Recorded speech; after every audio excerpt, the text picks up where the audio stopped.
Welcome to the You on the Camino de Santiago podcast, Season 5. This podcast is for and about people getting ready for their first ever pilgrimage on the Camino de Santiago in Spain, France, and Portugal. With your host, Camino guide and longtime pilgrim, Nancy Reynolds of the Camino Experience.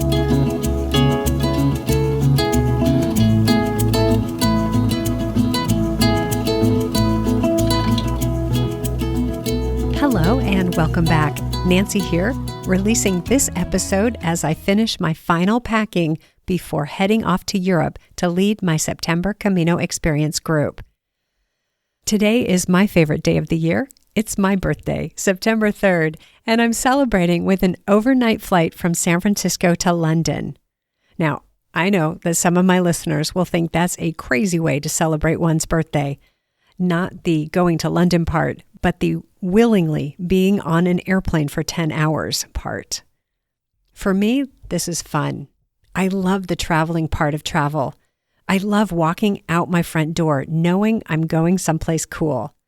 I love getting dropped off at the airport bus stop by a dear friend and walking through the airport, watching other travelers and wondering where they're going, making friends with the flight attendants, settling in with a cocktail and the unlimited supply of movies in the seatback entertainment center in front of me.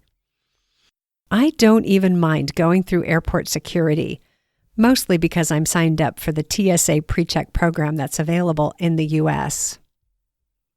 I love the routine of travel, the rhythm of it, the predictability, and the unpredictability. I know travel isn't routine for everyone. For some people, it's quite novel and maybe even stressful.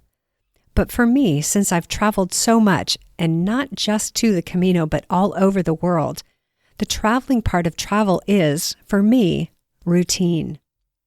It's one of the things I bring to the game when people hire me for Camino coaching or join one of my Camino Experience groups. I know how to travel. I know how to simplify travel and how to teach people how to make their way through the world, how to maneuver through the airports of Europe, what to look for in a flight itinerary, what to keep with you on the plane if you check your bag, what to expect with immigration, passport control, and customs, how to navigate public transportation, and how to find a place to stay in a city you aren't familiar with. I inherited the love of travel from my dad, who became an auditor and accountant so he could take work assignments all over the world. He was flying to and from Europe and back and forth across the U.S. in the 1950s. I am so in love with that image. When they were dating, my mom followed my dad to France, where he was on an assignment. They were married in London in 1963, and my brother was born in Paris the next year. I'll be honest, I'm still a little mad that I wasn't born in either of those two places. So here I am on my 59th birthday, headed to London. On my first trip to London in 1994, which was my first solo trip overseas, I visited the church where my parents were married. The person working in the church office kindly opened up the safe where they kept important records and brought out the ledger book where my parents' marriage was recorded. Their personal details and signatures were right there on the page. Seeing that was an incredible experience for me, as my mom had passed away in 1982, and I never had the chance to talk with her about their wedding. My dad passed away 2 years ago, and his birthday is 4 days after mine, so on this trip, I'm going to visit that church again, as a way to acknowledge him and the two greatest gifts he gave me, life and the love of travel. So at 5 p.m. California time, the boarding doors of my plane will be closed, and I will be celebrating my birthday with a fabulous crew of flight attendants and a couple hundred strangers as we make our way over the Atlantic Ocean. Lucky me. After a few days in London, I'll fly to Santiago de Compostela and spend 3 days getting reacquainted with the city and cathedral. And then I will travel east along the Camino by train to reach my favorite Camino city, Pamplona. On September 12th, I will be on the noon bus from Pamplona to Saint-Jean-Pied-du-Port, so I can be in position to meet and greet my Camino Experience group. Okay, enough about me. Let's talk about you. If you are joining this podcast for the first time, you are coming in the middle of a long story. Our story began 2 years ago in Season 1, where we talked about how to get you on the Camino de Santiago by answering the first round of questions a first-time pilgrim has. Since then, we've been building our pilgrimage plan step by step and meeting and learning from other first-time pilgrims. Now in Season 5, you're hearing from pilgrims who have already walked their first Camino. Most of the pilgrims in this season have already been guests on the podcast, so you know their before stories. But that's not the case with today's guest. Today I'm talking with Joycelyn, who walked the Camino Francés with the pilgrim you heard from last week, Nidia. For Nidia and Joycelyn, the pilgrimage to Santiago de Compostela was a spiritual journey, taken in faith and love for each other and God. With Joycelyn, we get to round out a couple of Nidia's stories, and we also get to hear how Joycelyn came to be a pilgrim and what this journey meant to her. Joycelyn reminds us that intentions play a huge role in the Camino experience, and she shows us that a little love goes a long way. As you learned from my conversation with Nidia, the weather played a significant role in their pilgrimage. Joycelyn is going to share with you something she posted on Facebook about the weather, which I think does an amazing job of illustrating the power of intentions and attitude in creating our Camino experiences. Joycelyn's Facebook comments were in a response to a post in which a woman blasted the Camino as being a horrible experience and a waste of time and money. During the conversation we had, Joycelyn read the woman's post to me, but I chose to edit that part out of the final product as I don't know who the woman is and I wouldn't be able to get her permission to share it. So if the setup for that part of our conversation seems a little choppy, that's why. Enough said. Let's meet Joycelyn. Well, I am delighted to be here today with Joycelyn from Utah. Joycelyn, welcome to the podcast. Thank you. Happy to be here. So I'm excited to have you here. I should say why, because you walked with my friend Nidia, who walked the Camino Francés this year, and she was already on the podcast, but we didn't get a chance to talk with you before you went on the Camino. So now we get to find out how it went. Yes, it was a good experience. I'm excited to talk about it. Oh, great. Very good. Well, the other thing I'm excited about here is now we get to hear from two people who walked the same Camino, and we're going to find out if it was the same Camino. Do you know what I mean by that? I do. That'll be interesting to see. Yeah, so two versions, because oftentimes people think they know what the Camino is. And so they think, well, if this was my experience, that must be everybody's experience. But what I've discovered is that even people who walk the same stages, who walk the same time of year, who walk alone or together, it doesn't matter.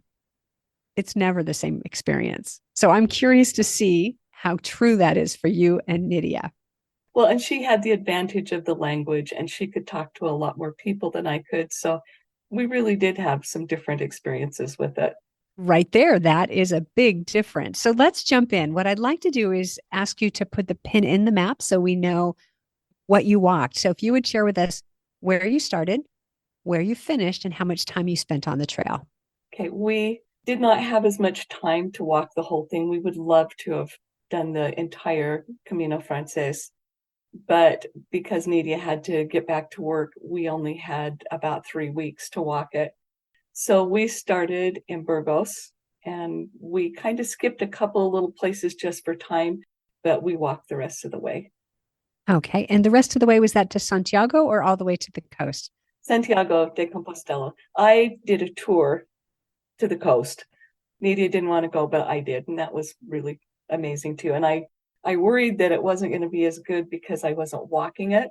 And I took a tour bus, but I met the most amazing lady and we had a perfect day. What a great testimony. I love that.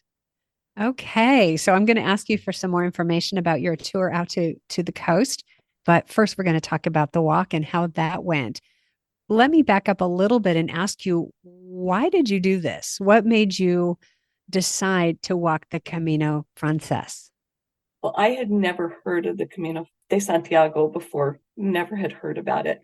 But my friend Nidia is has family in the Canary Islands and she's lived in Spain and she has wanted to walk it for a long time. And we were walking one morning and she was telling me that she wanted to walk the Camino de Santiago and her sister was going to go with her, but now her sister backed out and she was just so sad. And I'm going, hello, you didn't ask me yet. I'm ready. Over here. Oh, yes. I am an adventurous person and, point me in the direction and I'm ready to go. And so my first thing was just because I wanted to go and it'd be fun, it'd be an adventure. But then as time went on and I studied more about it and read about it and listened to your podcasts and things, it, had found a deeper meaning in my heart than just an adventure. I'd love to hear more about that. Would you be willing to share what that deeper meaning could be? I think it became more that spiritual journey as well. First of all, it's after James the Apostle.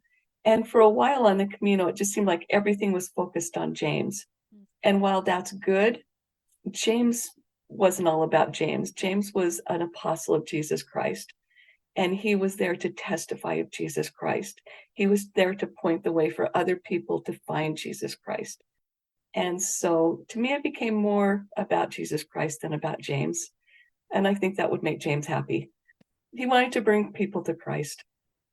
I've never heard anyone talk about it in that way. I really appreciate that perspective. How did that influence then the actual journey for you? I think just we tried to make it a spiritual experience all the way, but trying to act as Jesus would when you're on it, to look out for other people, to help where you can. And it was a good place because so many people are there for spiritual reasons to just share testimonies from different people and just kind of put that focus more on Jesus Christ and his importance in your life. And it truly did. I mean, it took me to the end to really be able to feel that. And even when you get there, everything's still, even in the shops, everything is all James, James, James. But I found him. I found Jesus there too. And I know that most people are looking at that. It's named the Camino de Santiago for James, but like I say, James was there to bring people to Christ. And so that was my focus. I love that. I love that. I got to sit with that for a minute. I'll be honest with you. I really, truly have never heard anybody talk about that in that way. And so when we think about who Jesus was, you said to imagine yourself, these are my words, but in service to Jesus. Could you say more about that? I'd love to hear more about, if we think about the teachings of Jesus and who he was as a man and as the Son of God, and different religions talk about him in different ways. So would you say more about that, what the actual on the ground experience was for you of exemplifying that? So to me, Jesus's main purpose in coming to earth was to atone for all of our sins. Mm-hmm. He took all of our sins on him. But, I want to be more like him. I want to have a heart like Jesus. I want to be able to love people, to be able to reach out to them. I don't know what else more to say. That's just, kind of to make my life be more in harmony with the way he would live and the way he would want it to be, so that you can feel his presence near more often. And so that someday if I ever see him, that I'll be comfortable with him. So I'm thinking about the life of a pilgrim walking the Camino de Santiago, and you're out on the trail for hours each day, and you're coming across people from different cultures, different countries, different languages.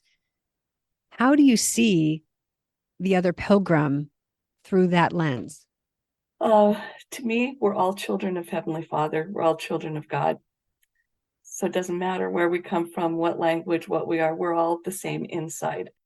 One of the things that came to mean a lot to me, as you well know, there are two symbols of the Camino. One is the yellow arrow, and the other is the plant, the shell. Mhm. And when I looked at that, the more I thought about it, I could see, there are all the little lines that always go up. And I know I've read somewhere it said, because all roads lead to Santiago. But to me, we're all children of God, and we're all making our way back to Him. And each one of us have a different road, a different path.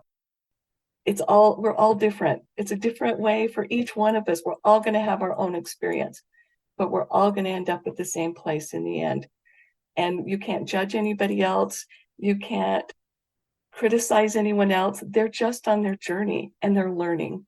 We're all learning. And I hope people will cut me that slack. When I make mistakes and I do things, I'm learning, but I'm on this path and I'm trying my best to get back. And to me, the arrows, we know it always points the way. And yes, Nidia and I got lost about 4 times or so. We were talking and missed the arrows, and we'd have to backtrack and go find them and then, find our way. But to me, it's like the Holy Spirit that speaks to my heart and tells me what's true and tells me which way to go. That I looked at that and often thought about it, listen, and you won't go astray. You listen to that voice inside and you're not going to get lost. He's going to point the way. So beautiful. Did you ever come across any circumstances or situations that tested that? I can't think of any, really. Any people, anyone who maybe was a little harder to be that beacon? The amazing thing about Nidia is that she is so outgoing. She is not afraid to talk to anybody, and she spoke the language. Mm. And, especially after Sardia, you started meeting people a little grumpier. I'm sure it's because they see a lot more pilgrims. Huh. And they're more into money, they're grumpier. And, we would find people, and they'd be a little bit grumpy. And dang, she was the whisperer to their hearts, and she would have them eating out of her hand before we left. And we made so many friends that way. And I was so grateful for her, because I didn't have the skills to be able to, I couldn't speak the language, but she'd just go and she'd start talking to them. And pretty soon they were smiling. And I mean, there was one albergue that we stayed at. The guy was kind of a little bit grumpy with people. Man, by the time we left, he was giving us things and he was offering his help for anything. And I mean, it was just amazing. So I can't really say that I saw that, because if it was there, Nidia tamed him. She calmed him. And I love that. The language certainly helps, being able to speak the language, but it's more than the language, isn't it? What else contributed to that? What was the character trait or the attitude or the essence that had that happen? I think with both of us, just when you love people, I don't know what else to say. You just love people and you just understand where they are and you understand why, and just work with it, understand them and love them. And, people can't turn you away very often when you just love them. Love is a pretty powerful force, isn't it? Yes. What you just described also sounds to me like grace, that you gave them some grace, knowing that they've got a hard job, that they're dealing with a nonstop stream of pilgrims who are often quite demanding. And Yes. you went in with a different attitude Yeah. and gave them some grace. Makes a difference in your attitude. Yeah. You can't treat Henri with Henri. It doesn't work. I remember decades ago, one of my employers said, listen, when you make a phone call to the home office to get help, honey works better than vinegar. And I've always remembered that. And so anytime you're interacting with anybody, globally, we could use this as a global guideline, but on the Camino, honey works better than vinegar. And just to For be sure. kind and humble and gracious and appreciative really makes a difference to these people who are working so hard to provide for the pilgrims. Yes. And then you have to understand that. And I don't know, maybe if I had people all day being demanding and kind of ornery with me, I would probably be the same. But just understand and be kind, and it works. It certainly tests you a little bit. Yeah. Yes. All right. Well, so starting in Burgos, that means that you walked first across the Meseta to Yes. Leon. How was that experience of walking the Meseta for you? I honestly loved it. And I know Nidia talked about the family that we ran into. We walked into an albergue just to kind of get some, see if we wanted to stay there. It was our very first time, very first one that we were checking into. And this lady comes up and hugs her. And I'm like, do you know people from everywhere? Do you know that we're not at home? We're in Spain. We're not there. First time That's right. here. First time here. How do you know someone? I love I know. that. Well, it was a family that she knew, and she knew they were walking the Camino, and they were going to be in Burgos around the same time, but we didn't know. And just to run into them right there. So anyway, they were friends, and they were their husband, wife, and 5 children. And so we walked with them for the first week. And what a great experience. Those kids were wonderful. They had started in January walking, or they did a tour of Spain. They had gone to all the different places in Spain. He was taking a lot of pictures. They were staying in hostels, albergues, whatever, all that way. So when the kids saw us, it was like, whew, new conversation. So we had a great time. Had they reached their limit on mom and dad by that point? Not quite, but it's just kind of a breath of fresh air to get someone new to talk to. Not that they didn't talk to people along the way, but it was almost, you could step in almost as another family with them. Ah, And we had a lot of things in common to talk about. And, we would just walk with different kids at different times and just got to know them so well and just grew to love this family. And, we'd go to the albergues and we stayed in the room with them. We were all just family. They just added 2 grandmas to their family. well, I was thinking And we about loved that it. as you were talking. I know both you and Nidia are grandmothers, and I'm just imagining what a wonderful addition that would be to a family. You just added the third generation, and Yeah. grandmas bring so much to the game. Yeah. I think that's true. And, there were things I'd talk to mom a little bit, and she'd talk about things she was a little frustrated with this child or that. And then when I'd walk with them, I would kind of bring up things and talk about it and kind of like I didn't know anything, but, just kind of just love them and point out some the positive things about it. And I don't know, I just hope it was a good experience for them as much as it was for us, because we grew to love their kids. I wish people could see your face. You're just, when you talk about this, your smile is so big and your face is so bright. Oh, thank you. Yeah, their kids were great. And they were like 18, 16, 14, 11, and a 4-year-old. And I'm sure Nidia told you, dad carried the 4-year-old on his shoulders the whole way from St. John Peter all the way to Unbelievable. Santiago. Yeah, it was amazing. He had one trekking pole, and he'd hold her leg here and trekking pole the other one. And it was amazing. And she was very good too. Oh, I just bet that everyone who met them was blessed by the experience. Truly, they were. We would talk to people. It's like, oh yeah, I saw them. Oh yeah, that was amazing. And yeah, Oh, so wow. really good. Oh, so exciting. All right. So then after the Meseta, you start to head up the hill towards the mountain with the cross of iron. Nydia shared with us what a significant experience that was for her. Do you have a Cruz de Ferro story to share? Was there anything there for you? Yes, as you know, people take a rock with them. You get it at home. You have your rock ready to take. So I thought about it, and I had a couple of things that I wanted to leave at the cross or with my rocks take there. So the very first one that came to my mind is that when I was younger, I decided I would serve a mission for my church. And in between, I kind of dated this guy I met, and it was all good because I was going to be leaving soon anyway. And then I got my mission call to Madrid, Spain. Ooh. And I just couldn't think of a better place to go. And I was so, so excited. And then somewhere along the way, he decided to propose to me.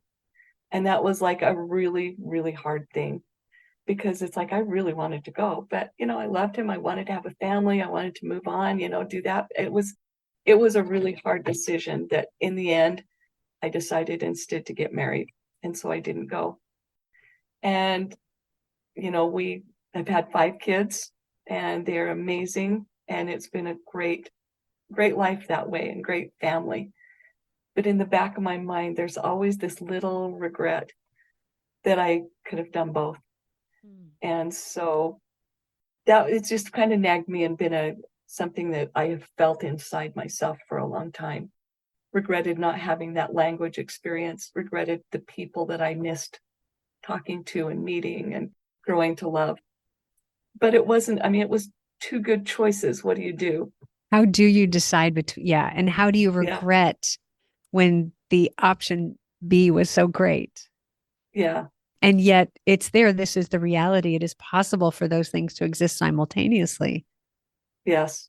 Mm. So I had one rock and I just put on it regrets, and I'm going to leave that. I'm not going to regret that anymore. My other one, I have 2 little granddaughters with congenital heart disease. And the older one has had 3 open heart surgeries. First, they all came Wow. in the first year and a half of her life, and she's not done.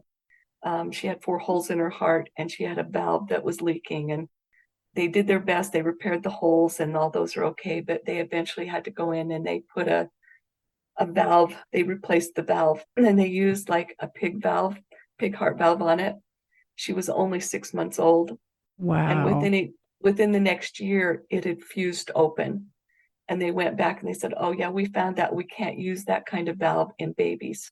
They have to be at least a year old." So then they had to go in and replace that with a mechanical valve. So along with that, she also has a pacemaker, and they don't put pacemakers up in your chest like adults. They put it down in her abdomen. So she has this little pacemaker down in there, and she's done really well. Eventually, as her heart grows, they will have to replace that valve in her heart again. So she's not done having heart surgeries. How old is she now? She just turned 7. Oh my gosh. What a blessing that little child is. Oh, she is. And then her little sister had the same. She had a hole in her heart, I think, but it wasn't as bad. And the valve's fine. So she had Okay. 1 surgery and she's doing well. Okay. We just keep monitoring them, but they're doing well. And my 7-year-old is the most fearless little soul you've ever seen. She's the one who will jump from the top of the stairs to the bottom just to see if she can. She's just Oh fearless. my gosh. Wow.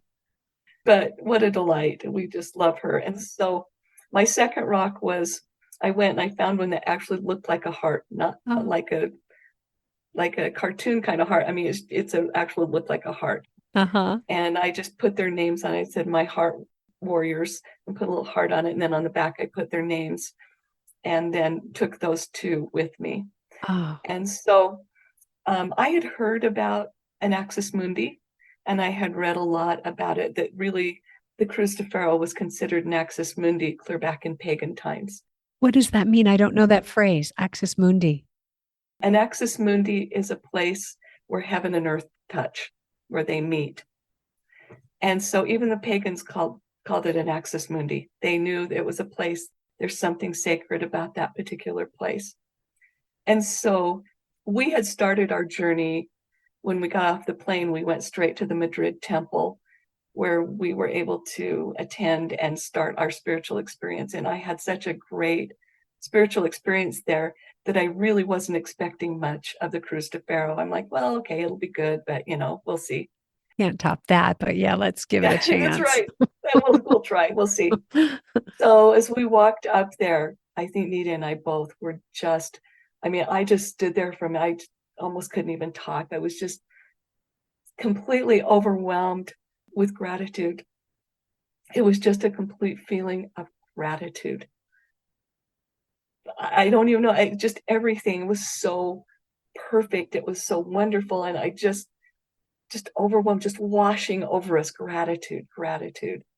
It was amazing. And I left my rocks there. Honestly, as I had prayed about the first one with my regrets, the thoughts came into my mind as I did. It's like, but you chose motherhood. And so it really helped me be able to leave that regret behind. And I can tell you now, it's okay. I wish I spoke the language. I wish I'd had those, but it's okay because I had other experiences that were amazing that I can't feel bad about at all in any way. And then just the gratitude for my two little girls. I love those little girls so much. And I'm just so grateful. So grateful to be such a blessed person, that life is good. It's wonderful. And I don't know. And it was cool to be there, and you'd see other people come up, and just, to watch everyone as they came up, they were feeling something. Yeah. It truly is an axis mundi. Like they say, it is a place where heaven and earth touch. It's a place where you can feel the Spirit of God there in whatever form it takes for you. It's there. Mm. I've thought about going back and walking another way, and I'm like, but then I wouldn't go to the Cruz de Ferro. That's like my favorite place on the whole thing. And mind you, too, I'm sure she told, we were walking the day before in the snow. And when we were walking up there, it had just stopped snowing, and there was probably half an inch of snow on everything. But it was so incredibly beautiful and just a truly spiritual, special place to be. Oh, I so appreciate you sharing that story. It just reminds me that this is an inner journey. The physical happens. You're walking, you're doing that, you're going up and down hills, up and down mountains, looking for food every day, looking for places to stay.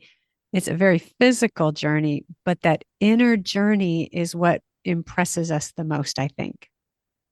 Yeah. And I think that gratitude just helped carry me the rest of the way, too. Yeah, physically challenging for sure. That gratitude was just amazing.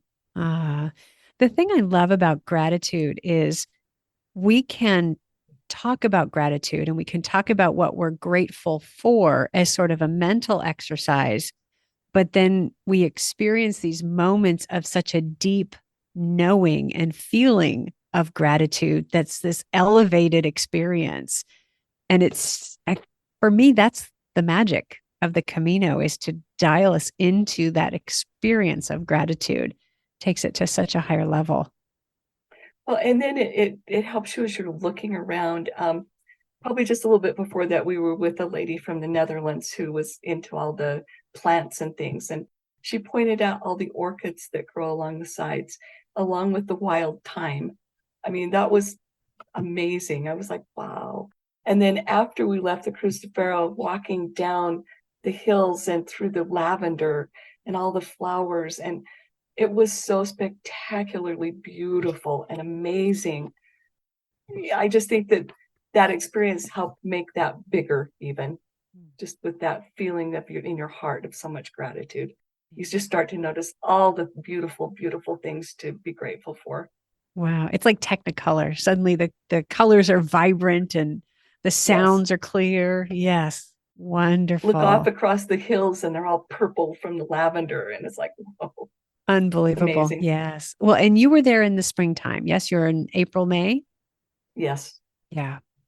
Yeah. That's my favorite time on the Camino. And I love the fall. It's sort of a toss up, but yeah, the beauty of the spring is just extraordinary. All the new life popping out. It's wonderful.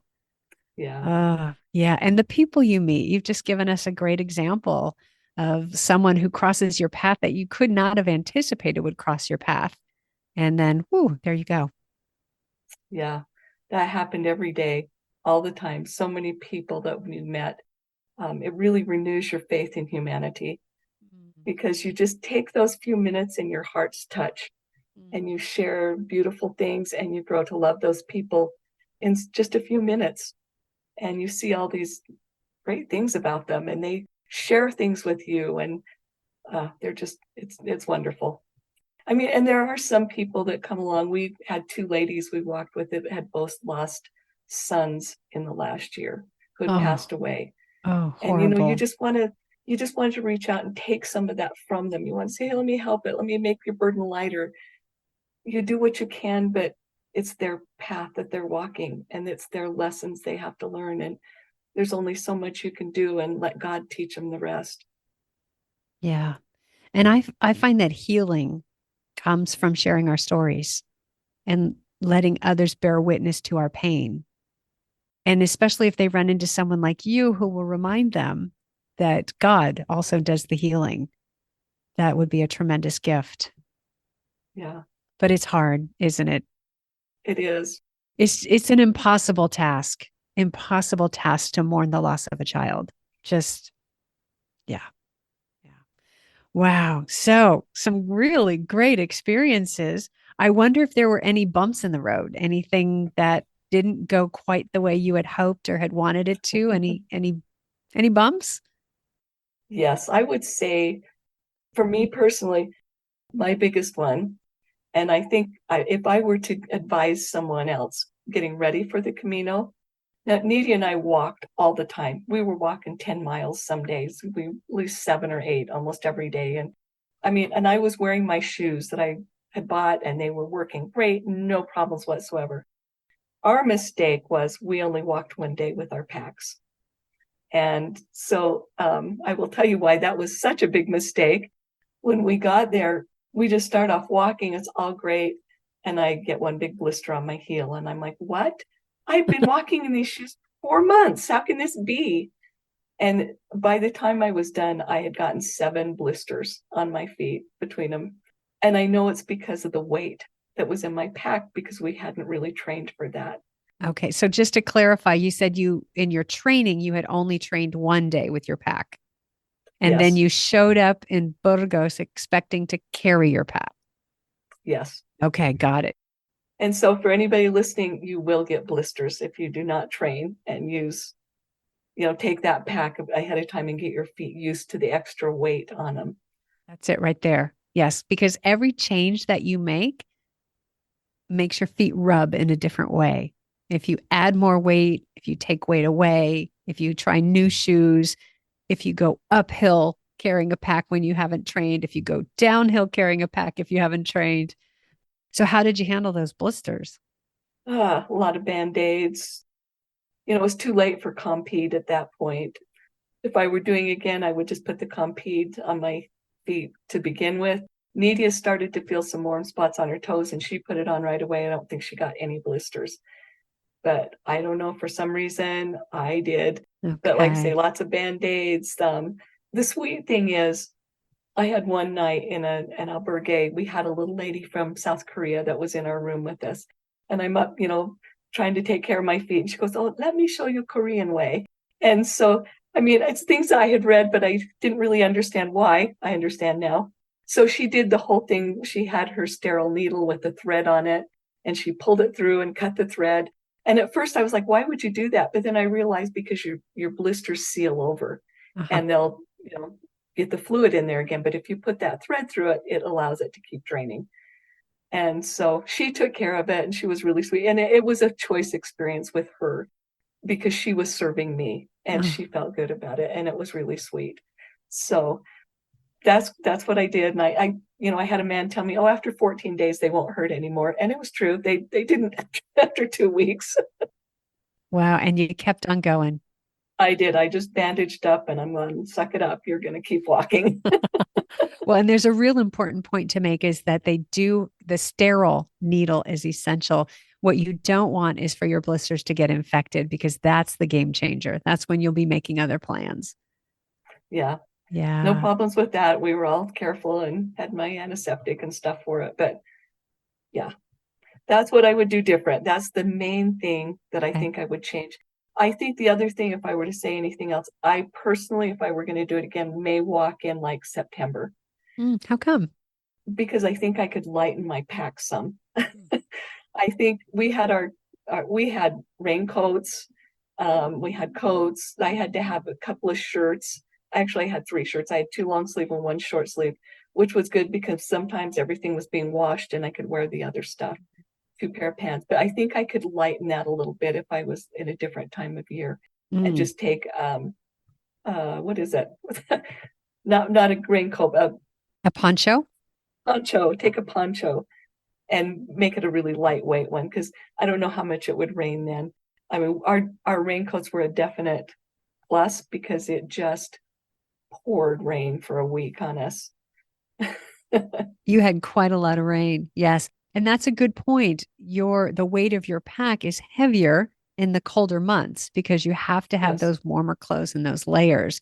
So Yeah. winter pilgrims have to be ready to Yes. carry more. Oh, yeah. Yeah. Summer pilgrims a little bit lighter. Right. I did after the first few days when I'm like, I can't do this anymore. And so I took my laundry bag and I put everything heavy in that and luggage transported it to our next destination. There you go. That's the solution. It is the downside of that is now that's where you have to stay. It's like, oh, I feel good. Maybe we could walk further, but your pack's there. You have to go. Yeah. Yeah. Very good. Any other bumps in the road? Any other challenges you faced? I think that was the only one really, just the blisters, which weren't fun. No, no fun. I would like to hear about your experience of walking in the rain for a week. How was that? It was interesting, boy, when it rains, and it really started in Sarria.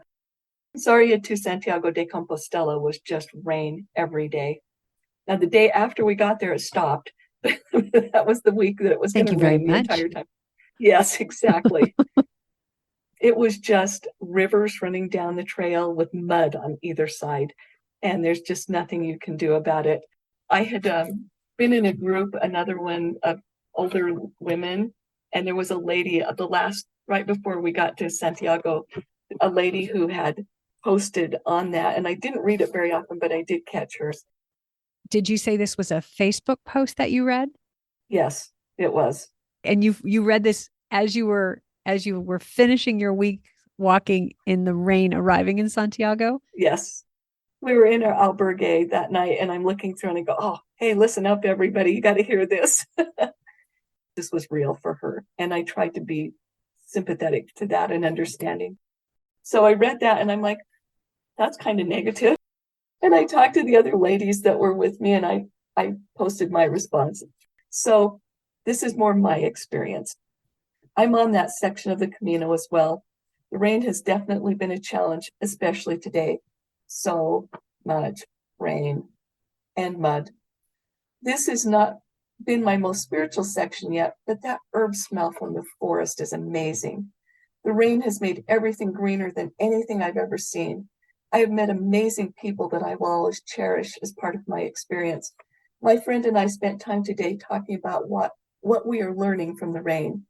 We did our best to be prepared: raincoats, waterproof boots, gaiters. Trying to go around a river, I stepped in a bog and water poured over the top of my boots. After that, it didn't matter much. One especially bad mud bog, I planted my pole to walk around. Unfortunately, my pole slipped, and so did I, right into the mud. The rain washed off the mud in an hour or so. It has been a lot of uphill, but a late German lady told me to take small steps, as it seems to take less energy. It has worked. I can go up without stopping to breathe now. People do seem more interested in making money from you and are sometimes grumpy, but we talk to them and try to make a conversation. That too has worked. We have helped and been helped along the way. Even with the rain, I'm grateful for the chance to be in nature, breathing the fresh air, that herb smell, the pines. I'm grateful that we have stayed healthy. Life isn't always the way we want or expect. My superpower is the ability to adjust. We're just trying to keep a good attitude. 11 kilometers into Santiago de Compostela tomorrow morning. We're almost there. Oh, what a beautiful response. I just hear the love coming from you in that. Just Yeah. beautiful. I just loved being there too. I mean, and then I have to say that smell in the forest, I kept going, what is it? You know, I smelled the thyme earlier. I smelled the lavender. I'm smelling mint. There was a lot of mint growing along the sides. And I'm going, what is that herby smell? I can't figure it out.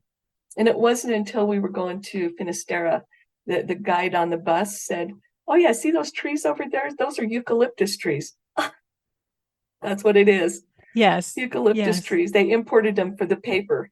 Yes. So beautiful. I really appreciate your account of that because one of the things that people ask about is what's the weather like in this time of year or in this time of year? And the question, well, there are a number of things behind it, but I think one of the things behind it is what's my experience going to be like? Am I going to be walking in the rain? Because that's not really what I want. But to take whatever Mother Nature gives you and have it be part of your experience is really a spiritual journey right there. Yes, it truly was. Mm. Yeah. Mm. We did not want to walk in the rain. When we were looking at getting our tickets, I said, I just don't want to walk in the rain.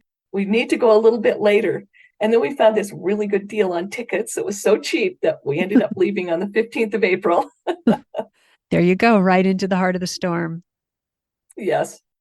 Looking back, I was thinking as I was walking through this, it kept going through my head, why does anybody keep doing these? It's okay. It's been lovely and wonderful, but I'm good. I think I've taken care of it. I'm happy I did my Camino. And then about a week home, and I'm going, I could do that again. It's kind of like having a baby. You just forget all the pain and you just remember the good Exactly. stuff. Yeah, that's right. And I would do it again. Fabulous. I'll see you out there. Well, you said the fall, so I'll see you out there in September, October. Yes. Yeah.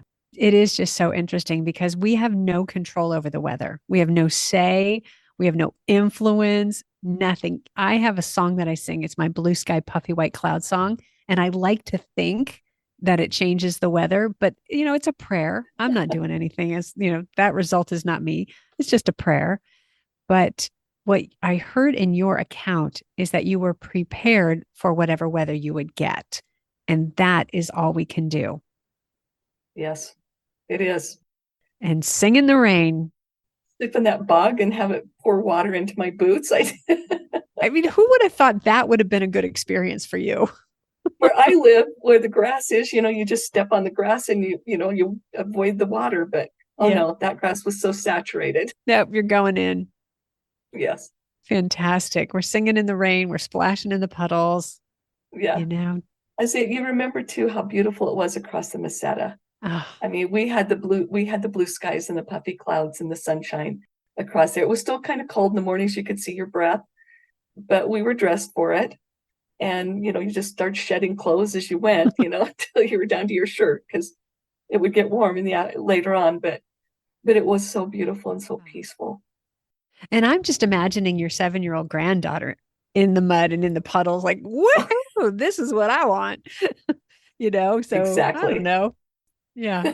My 58-year-old self might be cranky, but I think I'm going to try to do it her way. You're right. I'll remember that next time. Yeah, very good.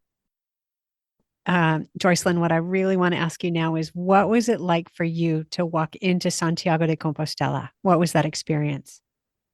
Okay, so mine is probably going to be a little bit different than anybody else's.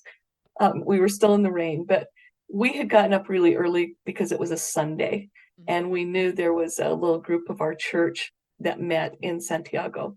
So we, GPSed it and found the church and went there first.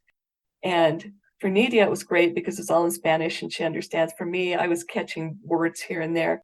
But she had told them, because it's such a small group, she had told them, hey, Joycelyn can play the piano for you. And so I played the piano for the whole thing. And it was cool because um, it let me participate when I couldn't always understand everything. And I could sit it from up front, I could look back and I could see everybody's faces and see all the people that were there. And I could feel the spirit of it. It was beautiful. Okay, I did not expect that. Nidia didn't talk about that and what that experience was like. I'm about to jump out of my seat. That vision is so beautiful of being able to walk into a branch of your church, which gives us an instant connection. There's something there with Right. people who understand spiritual matters in the same way and use the same language to talk about it, although it was not in English, but the same Yes. understanding of it. And then to be able to immediately give of yourself in that Yeah. environment, even though you don't speak the language, you speak the universal language of music. Yes. And then I bet it was such a blessing for them to have two pilgrims in the house that Sunday. They had actually more than two because there was another couple that had come, and the guy's mom, or he grew up in Payson where I live, and I used to work with his mom. So I mean, it was like this other connection you find even with these pilgrims halfway around the world. How extraordinary. But it was cool to be able to, you do have that community, and it doesn't matter where you go in the whole world.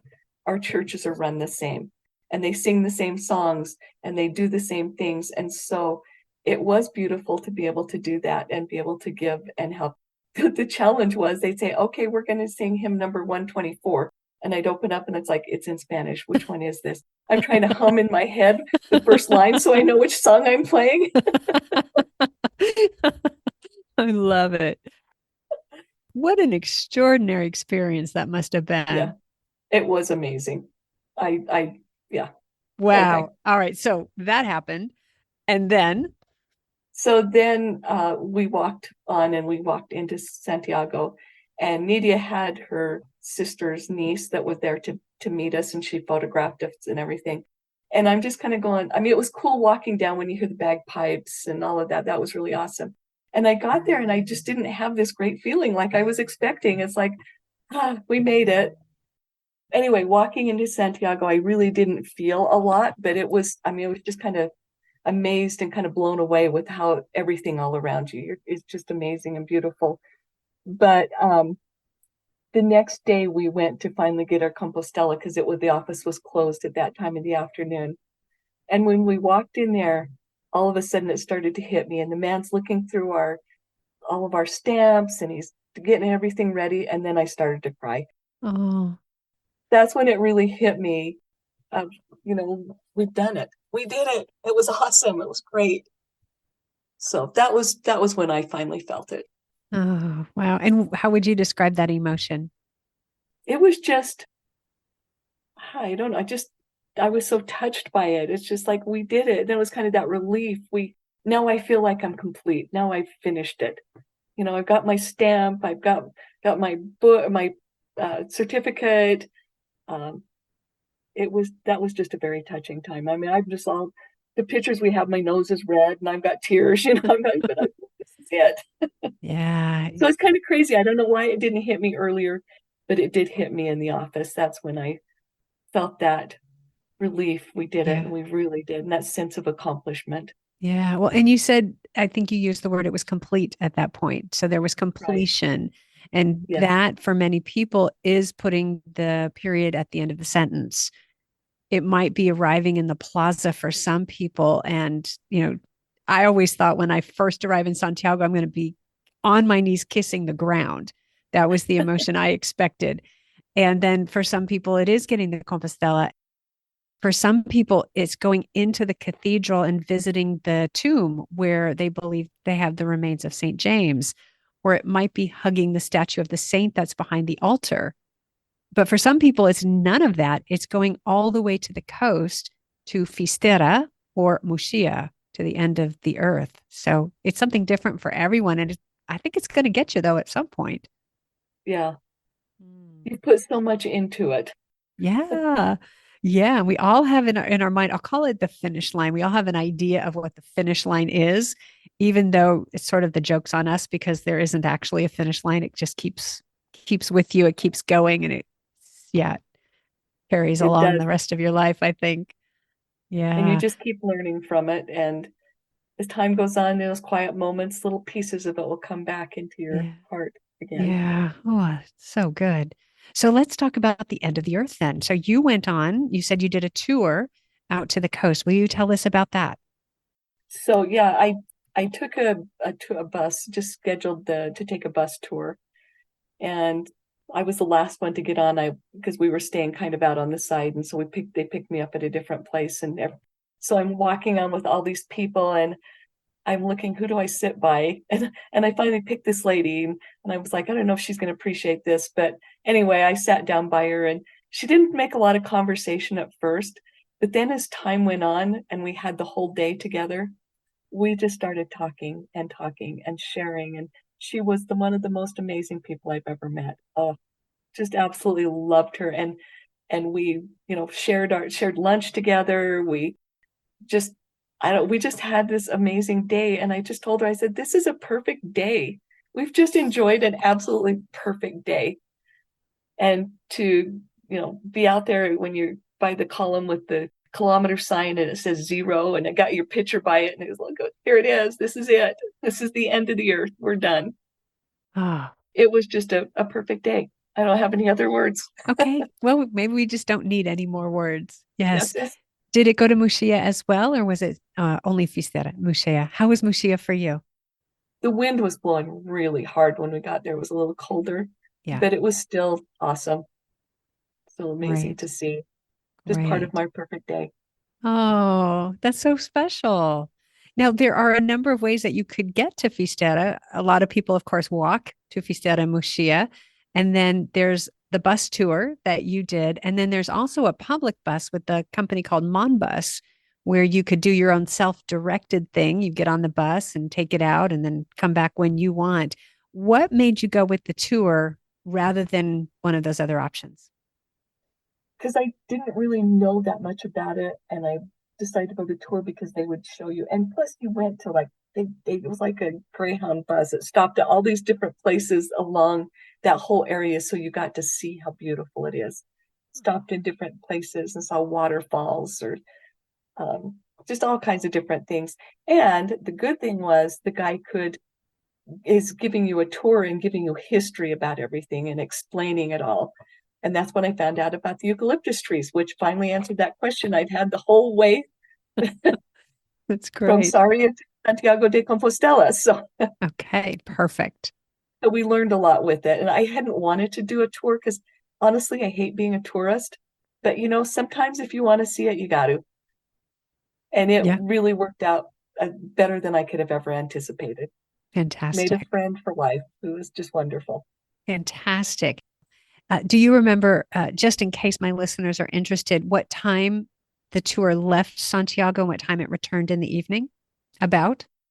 Not exactly. I think it was like 9 o'clock in the morning or something. And I think it took about 6 hours, Okay. which Okay. if you were to just drive it, it would not take that long. But we stopped along the way and saw the sights and, stopped for lunch and, just saw all the different places. So that's what took the extra time. Sounds great. There's almost also a little bit of, well, you finished being a pilgrim and you're not going home yet to back to your home identity.